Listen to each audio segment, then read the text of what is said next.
प्रिय दर्शकों नमस्कार। मैं वैद्य राम सागर चौहान बाराबंकी वाले।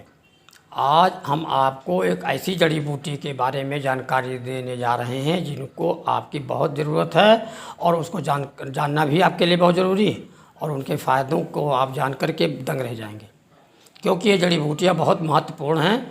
उनको जानना, उनको पहचानना, उनके हिसाब से काम करना, उसके हिसाब से रख रखाव और ताज़ी जड़ी बूटियों का बड़ा ही महत्व है।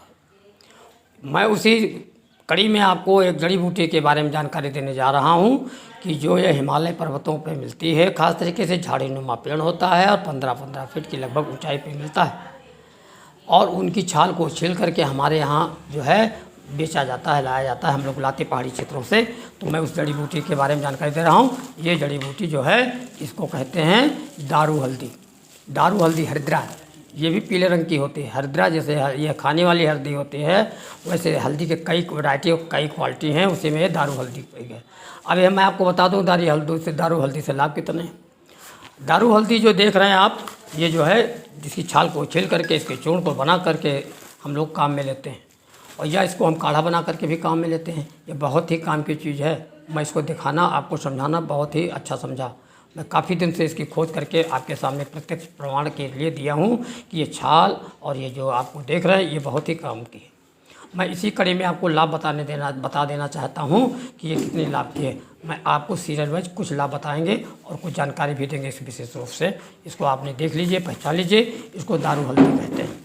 दारू हल्दी ये पंसारियों के यहाँ खास तरीके से मिलती है और ये हमारे उपयोग की बहुत ही खास दवा है, क्योंकि हमारे देश में अब जड़ी बूटियों का प्रचलन हम लोग तेज़ी से करने जा रहे हैं, क्योंकि जड़ी बूटियों का प्रचलन समाप्त हो रहा है। उसी कड़ी में क्योंकि आयुर्वेद को आगे बढ़ाना है, लोगों को समझाना है, किसी जड़ी बूटियों से आगे हर हाल में अपने शरीर को स्वस्थ रखना है और भारत सरकार के मंसूबों को बहुत ही तरीके से आगे बढ़ाना है कि हमारा भारत देश स्वस्थ रहे और आयुर्वेद को पहचाने। उसी कड़ी में आपको इसके बारे में जानकारी देने जा रहा हूँ। इसको कहते हैं दारू हल्दी। आप समझ लीजिए, दारू हल्दी को कहना न भूलें, इसकी पहचान न भूलें। ये क्योंकि जड़ी बूटियाँ इस तरह की इसकी छालों को प्रयोग किया जाता है और इसके छाल को ला करके पीले पीले रंग की होती हैं। मैं आपके बारे में इसके बारे में जानकारी देने जा रहा हूँ, इसके बारे में जानिए आप।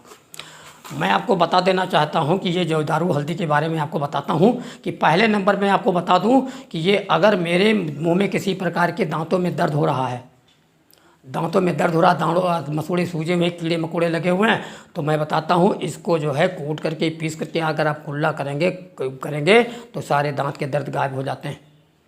और ख़ास तरीके से मान लीजिए आपके मसूड़े फूल गए हैं और सब हो गए, तो इसको कूट करके पीस करके कड़वे तेल मिला लीजिए, थोड़ा से सेंधा नमक मिला लीजिए और कड़वा तेल डाल लीजिए और इसको मिला करके इसको करने से दांत की सारी बीमारियाँ ख़त्म हो जाएंगी। नंबर 1 दवा है दांत की। फिर मैं आपको आगे ले चलते हैं। मान लीजिए हम आ जाते हैं फिर नीचे गले की तरफ।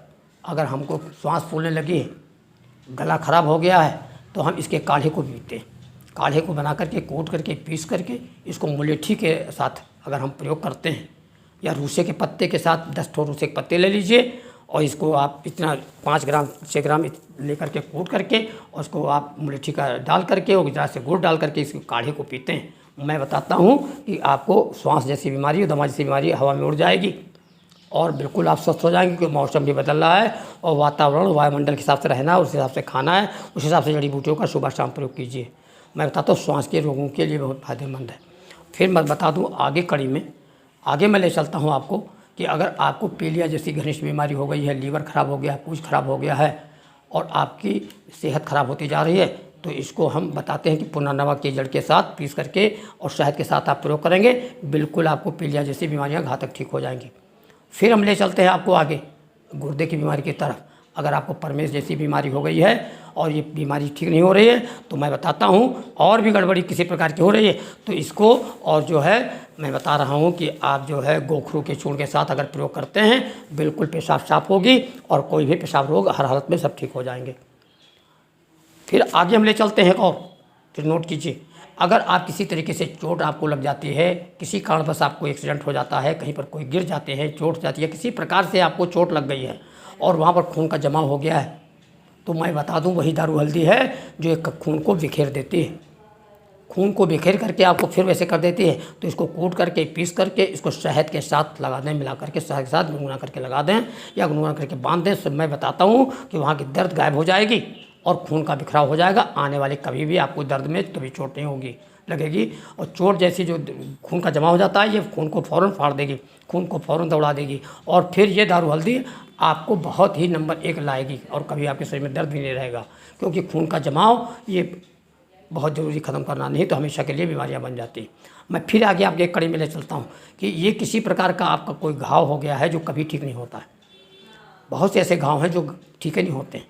और मैं बताता हूँ, उसी कड़ी में फिर ले चलता हूँ कि अगर आपको इस तरह की कोई बीमारियाँ हैं तो आप इसको पीस करके इसके पाउडर को मिला करके और इसको आप बावची के बीज के साथ प्रयोग करते हैं तो मैं बताता हूँ किसी प्रकार की कोई भी बीमारी भी इसको छिड़क देंगे, लगा देंगे। और मैं कहता हूँ कुष्ठ रोग तक भी खत्म हो जाता है इसके अंदर, कोई भी घाव ठीक हो जाते हैं और बिल्कुल ठीक हो जाएंगे।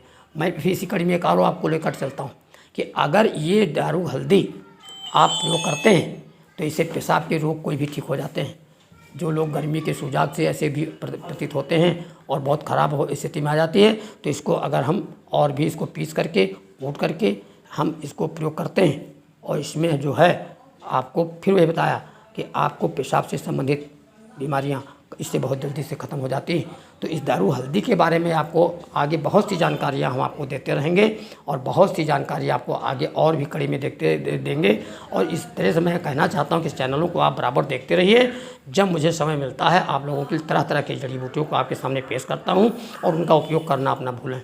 और अगर आपको किसी प्रकार की जड़ी बूटी की कोई जानकारी लेना है तो मेरा नंबर इसके नीचे लिख देता हूँ 9455149005। आप इस पर नंबर मिलाइए और जानकारी कर लीजिए।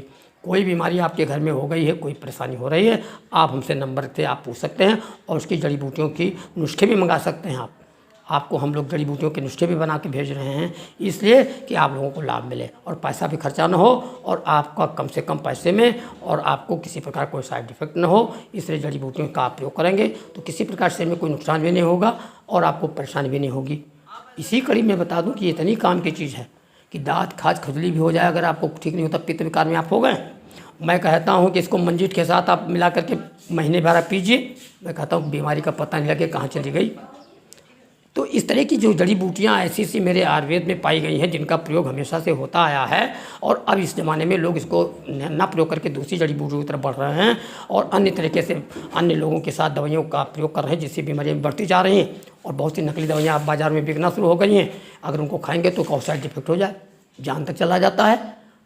इतने के बावजूद आपको बार बार हम लोग इसलिए समझा रहे हैं कि आयुर्वेद में आइए और आयुर्वेद को बढ़ाइए, आयुर्वेदिक जड़ी बूटियों का प्रयोग कीजिए। और जानकारी के लिए मेरा मोबाइल हमेशा खुला रहता है, कभी बंद हो जाए तो अलग बात है। तो इसलिए मैं बताता हूं कि आपको किसी प्रकार की कोई बीमारी है आप मुझसे जानकारी लेंगे, आपको पूरा डिटेल देंगे, जानकारी देंगे। मेरा उद्देश्य है कि आयुर्वेद का जो है बढ़ावा दिया जाए और मेरे भारत के सारे लोग स्वस्थ हो जाएँ और सभी लोग आयुर्वेद को जान जाएँ, सभी को जानकारी मिल जाए। आयुर्वेद को दोबारा वापस लाना है और भारत को स्वस्थ बनाना है, ये हमेशा ध्यान रखिए। तब तक के लिए बैद जी आप लोगों से नमस्कार करते हैं, फिर अगली कड़ी में आपको फिर मिलेंगे।